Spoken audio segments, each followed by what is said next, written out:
Welcome to Sarasu சமையல். வாங்க இன்னைக்கு என்ன ரெசிபி பார்க்கலாங்க. இன்றைக்கி நம்ம உடச்சி ஊற்றின முட்டை குழம்பு காலிஃப்ளவர் பொடி மாஸ் தான் பண்ண போகிறோங்க. இந்த காலிஃப்ளவர் பொடி மாஸ் ரொம்ப மைல்டாக இருக்குங்க.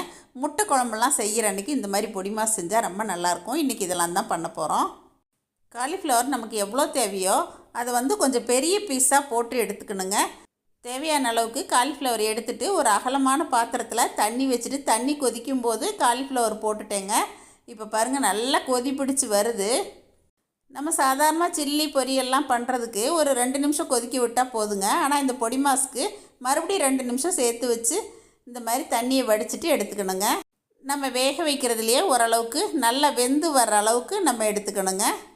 இந்த மாதிரி வெந்நீரில் போட்டு வேக வச்சு எடுத்த காலிஃப்ளவரை இந்த மாதிரி கேரட் துருவுறதில் நான் துருவி பார்த்தேங்க. ஃபஸ்ட்டு ரொம்ப பொடியாக இருந்த மாதிரி இருந்துச்சு. அதனால் நான் கட்டரில் கத்தி வச்சு இந்த மாதிரி நறுக்க ஆரம்பிச்சிட்டேங்க. நல்லா நம்ம தூளாக நறுக்கிக்கலாம். இப்போ நான் துருவுனதை காட்டுறேன் பாருங்கள் ரொம்ப தூளாக இருந்துச்சு. அதனால தான் இந்த மாதிரி பொடி பொடி பீஸாக வர்ற மாதிரி நான் நறுக்கிக்கிட்டேங்க. நான் இன்றைக்கி பொடியாக நறுக்கிட்டு பொடி மாஸ் பண்ணுறேங்க. இதுலேயே காலிஃப்ளவர் புர்ஜியும் பண்ணலாம். அதுக்கு மிளகாத்தூள் பூண்டு எல்லாமே போட்டுட்டு செய்யணும். இப்போ இதே மாதிரி எல்லாத்தையும் நறுக்கி எடுத்துக்கிட்டேங்க. கொஞ்சம் கொத்தமல்லி இலையும் நல்லா பொடியாக நறுக்கி எடுத்துக்கலாங்க. இப்போ காலிஃப்ளவர் பொடி மாஸ்க்கு ஒவ்வொன்றா எல்லாமே ரெடி பண்ணிட்டேங்க. பூண்டு பொடி பொடியாக நறுக்கியிருக்கேன். பச்சை மிளகாய் பொடியாக நறுக்கி வச்சுருக்கேங்க. கொஞ்சம் இஞ்சியும் இதுக்கு நான் துருவி எடுத்துக்க போகிறேன். இஞ்சி துருவல் கொஞ்சமாக இந்தளவுக்கு இருந்தால் போதுமானதுங்க. இப்போ எல்லாமே ரெடியாக இருக்குது நமக்கு. காலிஃப்ளவர் பொடி மாஸ்க்கு பெரிய வெங்காயம் சின்ன வெங்காயம் 2 கலந்து தான் நறுக்கியிருக்கேன். வெங்காயம் கொஞ்சம் அதிகமாக போட்டால் தான் நல்லாயிருக்கும். பச்சை மிளகாய் பூண்டு தேவைக்கு எல்லாமே பொடி பொடியாக நறுக்கிக்கிட்டேங்க. கருவேப்பிலையும் கொஞ்சம் பொடியாக நறுக்கி எடுத்து வச்சுக்கிட்டேன். இப்போ ஒரு வாணலி அடுப்பில் ஏற்றிட்டு கொஞ்சம் எண்ணெய் விட்டுக்கலாங்க. கடலெண்ணெய் ஆயில் எது வேணால் விட்டுக்கலாம். உளுத்தம்பருப்பு மட்டுமே தாளிச்சிக்கலாங்க. கடுகு வேண்டாம். கொஞ்சம் சீரகம் சேர்த்துக்கலாம். பூண்டு 6-7 பல் இந்த மாதிரி குட்டி குட்டியாக நறுக்குனது, பச்சை மிளகாய் 2 பொடி பொடியாக நறுக்குனது எல்லாமே இப்போ சேர்த்தாச்சுங்க.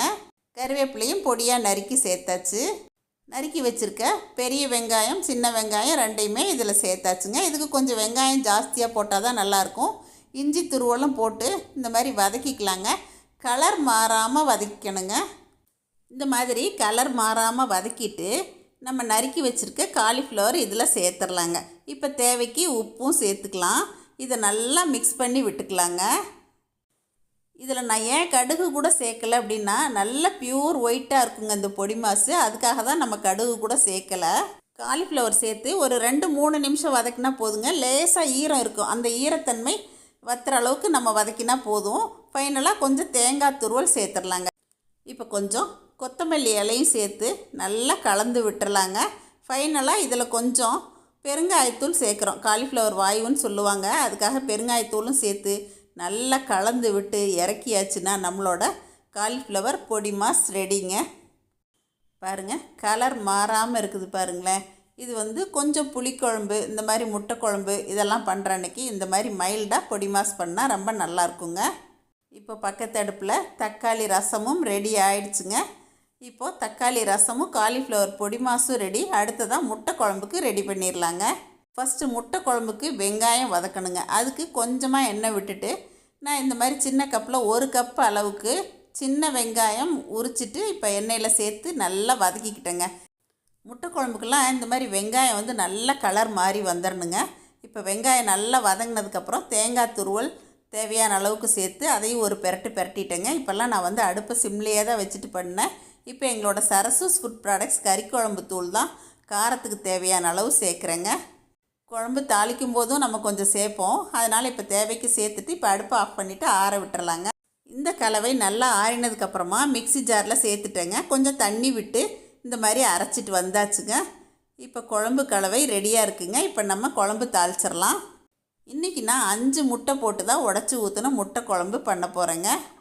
குழம்பு தாளிக்கிறதுக்கு தேவையான அளவுக்கு வாணலியில் கடலெண்ணெய் விட்டுக்கிட்டேங்க. சோம்பு தாளிச்சுக்கிட்டேன். இப்போ பூண்டு 4-5 பல் 1 பாதியமாக தட்டி வச்சது இதிலையே சேர்த்துட்டேங்க. சின்ன வெங்காயம் நறுக்கினது கருவேப்பிலை சேர்த்தாச்சுங்க. இந்த குழம்புக்கெல்லாம் சின்ன வெங்காயம் தான் நல்லாயிருக்கும். இல்லைன்னா பெரிய வெங்காயமும் சேர்த்துக்கலாம். ஓரளவுக்கு வெங்காயம் வதங்கினதுக்கப்புறமா இஞ்சி பூண்டு பேஸ்ட் சேர்த்து ஒரு பிரட்டி விட்டுட்டு தக்காளி 2 தக்காளி நறுக்கி சேர்த்துருக்கேங்க.